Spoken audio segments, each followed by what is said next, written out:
Warmer weather is here in Erie, Pennsylvania, and it's time for grapevines to start blooming. After a long and cold winter, tourist season has arrived, and local wine cellars are getting ready for their busiest season to begin. Nick Mobilia is the owner of Arrowhead Wine Cellars and Mobilia Fruit Farms. He says that once the season gets into full swing, he can barely keep up with the demand for his fruits, wines, and juices. And now we're finding ourselves buying cherries and peaches from other sources because we can't produce enough. And then we find ourselves buying about 500 tons of grapes from the neighboring farms because we can't grow enough of the grapes. Over the years, Mobilia made several changes to his business to keep up with the high demand for his products, including expanding his farm. This used to be the whole farm market right across the front. So we took half of that and we turned it into a wine shop 15 years ago, and that lasted for like 2 years. So then we needed all the space for the wine shop, so we built another building over there for the market, for the pick-your-own business. And the grape juice business is over there. Mobilia says the winery is so popular that he is now able to send his grape juice all over the country.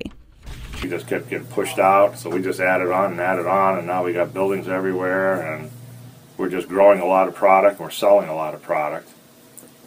So right now we're shipping grape juice to 40 wineries in 13 states. Dominic Konacki has worked for Mobilia for 8 years, and he's familiar with the increased business during the summer months. You definitely meet a ton of people from other wineries and customers-wise. Mobilia knows that keeping in touch with other wineries is important to summer tourism. The more wineries you have, the better it is for everybody. People aren't going to go to a region for 2 wineries.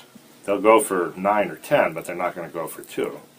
Since it's vital to have multiple wineries in order to keep tourism alive, Mobilia is more than willing to give advice to newcoming wine cellars. I've seen a lot of people get into the wine business, don't know what they're doing, and they have a lot of money, but they're not using the money in the right place. So somehow I ended up being like a consultant for people starting wineries. So if you're going to buy your grape juice from me, I'm going to sit down with you. Mobilia says that he gives a book to his winemakers, and he includes his master plan for success. And the good part is the people who listen to the plan have done well, and the people who haven't listened are struggling. Konacki has seen Mobilia's plan put into action, and he helps Mobilia support other wineries.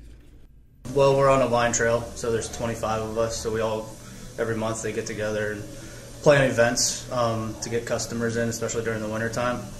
So they're always planning to try to get more people for every winery. Plus, a lot of us, sell juice to each other, and we buy stuff from Mazza buys stuff from us, so we're all trying to help each other out. Mobilia and his staff are working hard to bottle enough wine to satisfy all of the wine lovers that will be visiting his store in the upcoming months. Though some industries are suffering, wine cellars in Erie are growing like grapes on a vine.